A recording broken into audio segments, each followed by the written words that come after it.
didn't talk about it much. We're interested in household bargaining. So how time savings get reallocated is correlated with how, what happened?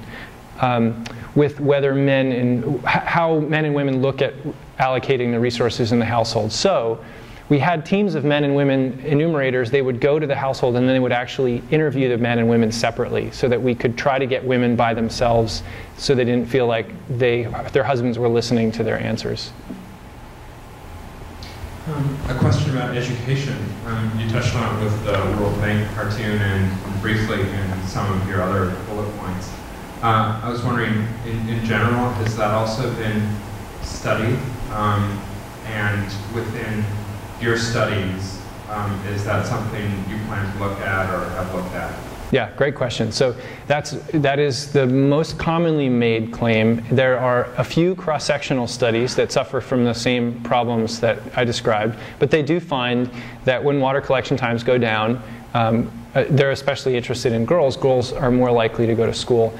There is a paper that was presented at the World Bank 2 weeks ago, and I only have the slides. There's no paper yet, where they're doing some fancier statistical modeling to get around that cross-sectional problem. And they find, if you just give me a moment, I'll give you the number. They find that a 15-minute reduction, this is for Ghana, a 15-minute reduction in water collection times leads to about an 8 to 12% higher probability that girls 5 to 15 will go to school. So drop collection times by 15 minutes, they're 8 to 12% more likely to go to school. So that's a better quality study that, as I said, just was presented recently. Now, to the question of what we can do about it, one criticism of that study will be nobody believes self-reported school data. Is your child going to school? Of course. Of course my child's going to school. The serious education people go to school, they take attendance, they match it back to the household. It's extremely difficult to do.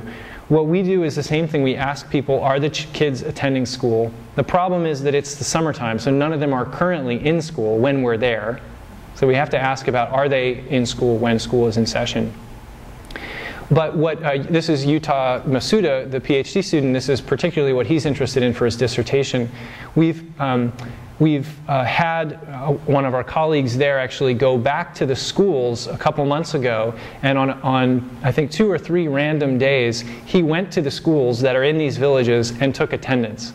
And now what we have to do is match those attendance rolls back to the kids that we have in our lists, and then we'll try to do that again and see whether it's changed. So I can't promise much because it's so difficult to do. We may find something in our self-reported school data, but again, I've heard from a few prominent school education people in development that say that data is unreliable. I was wondering if you noticed any difference in water use, the amount of water use between weekdays and weekends, because some of the communities might be going to church, or as you mentioned, the kids might be going to school. I haven't looked at it yet. That's a great question.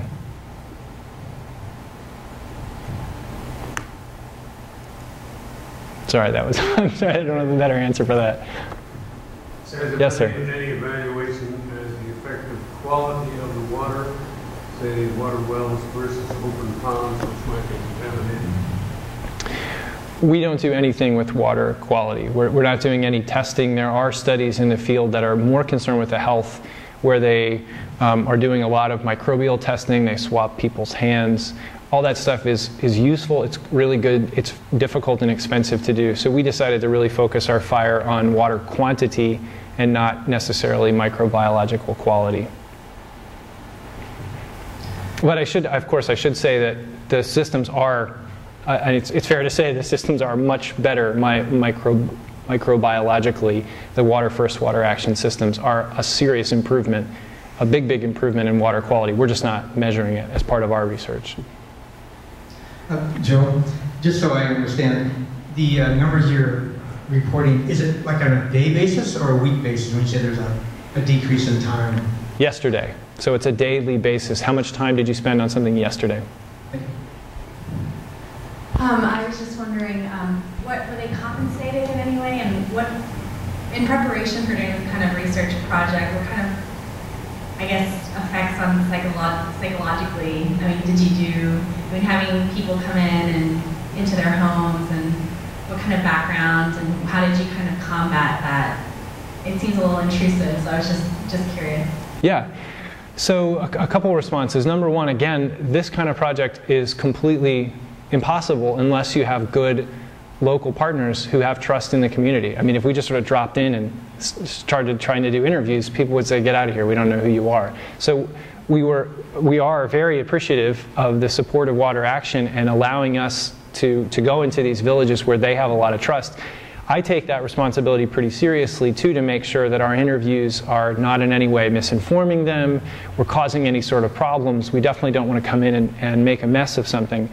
I'd also say that as part of a university research project with human subjects, you have to go through a human subjects approval process, where a committee at the university not affiliated with your research looks through the questionnaire, looks at what you're doing, sees if there are any risks or anything intrusive. So for example, in social science research, if you were asking anything about sexual practices or behavior, that'd be a big red flag that you could be really stirring up a pot and potentially harming people.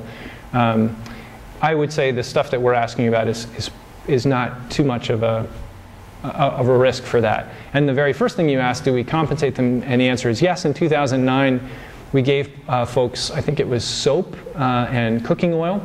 And last year what we found worked really great was coffee. So we gave them, each household, a kilo of coffee, and they were very happy. At least when I was there, people were very appreciative of the gift, and they felt like it was a solid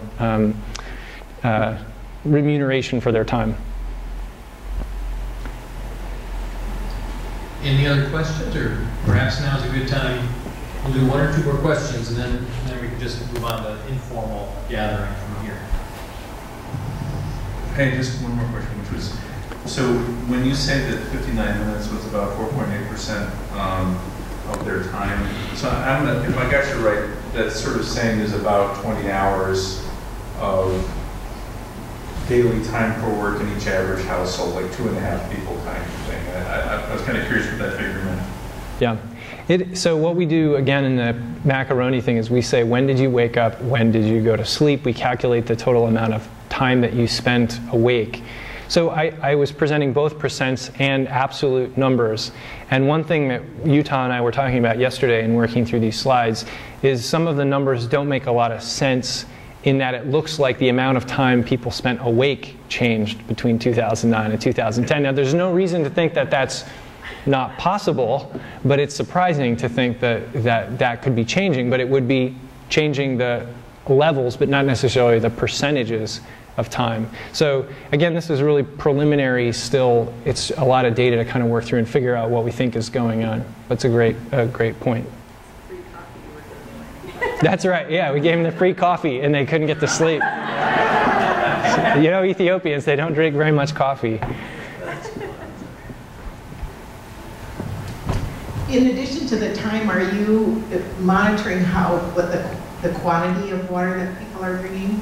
Yeah, we are. We ask, I didn't talk much about that. It was one of the slides I blew past, but we asked them how many trips you took, which water sources did you go to, how many jerry cans would you carry on that trip? Show me the jerry can, because jerry cans are different sizes. So we can calculate the number of liters each household is carrying from various sources. And then we also use the pasta exercise, a similar analogy, but here we said, what did you use the water for? So we had pictures of bathing, we had pictures of cooking, we had pictures of drinking, and so you put the macaroni on the pictures in proportion to how you spent that water, and that's also data we haven't analyzed yet, but I'm interested to see whether that changed. Yeah, because you can imagine if you had clean water that's closer, that people might trade off getting more water for more time. I mean, absolutely. Absolutely. That's as I said in the beginning, that's a hypothesis that's of a lot of interest to me. It might be a success story to say there's no time savings.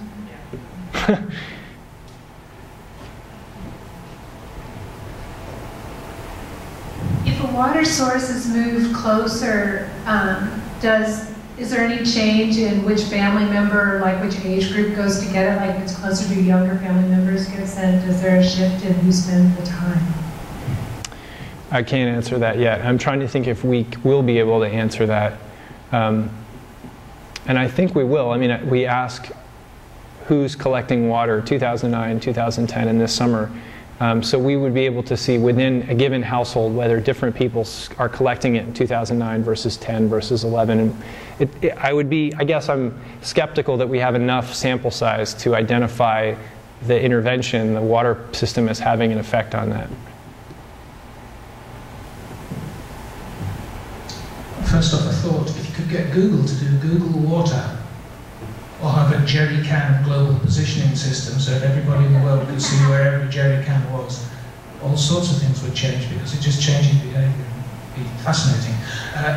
Since you won't answer the question, I'm going to ask Marla. Based on what you've seen tonight in this presentation, what will you do with $10,000 or $1 million based on Joe's research?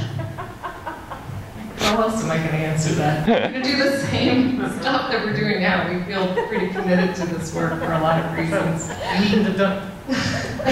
No, I think that I feel like this work is going to support the investments that we've made in this particular region. And like Joe said, you know, when we go to households and we ask people, why do you want a water project? The number one answer that women give is convenience. So we felt like it was important to study that. And related to that, do you know why there's such a huge difference in open defecation between one village and the other? Well, I think that's what Joe was talking about. It had to do with the timing of the hygiene education program. So all of these villages, as part of the water project, are participating in intensive hygiene education program. It had already hit Bishikiltu when they came and did their survey. It had not happened in Tutukunche.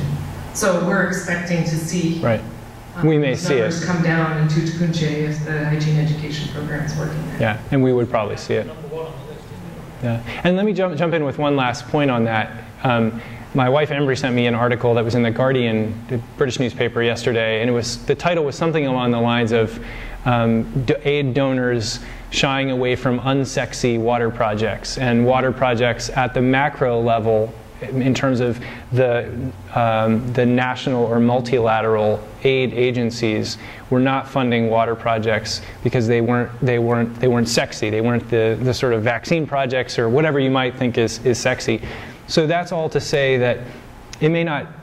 What matters is building an investment case in all these different sectors for if you're going to try to help, what do we really honestly think are the outcomes of that help?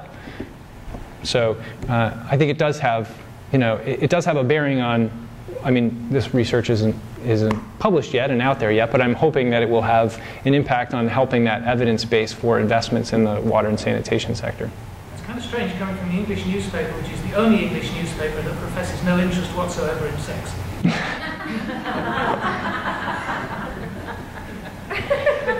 I ask one question that didn't get asked?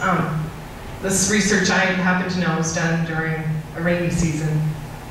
Do you have any plans, or do you expect that there would be any difference in time use data if it had been done in the peak of the dry season?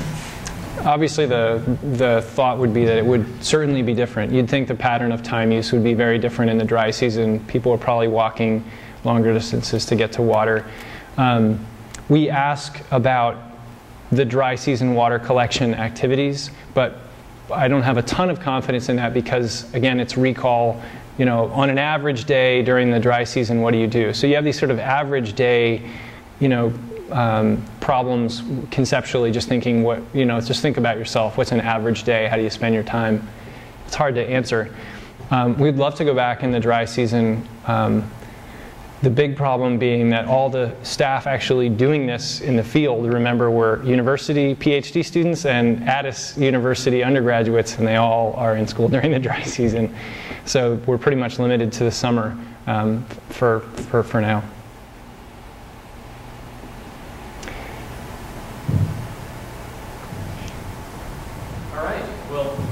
Thank you very much, Joe. Welcome.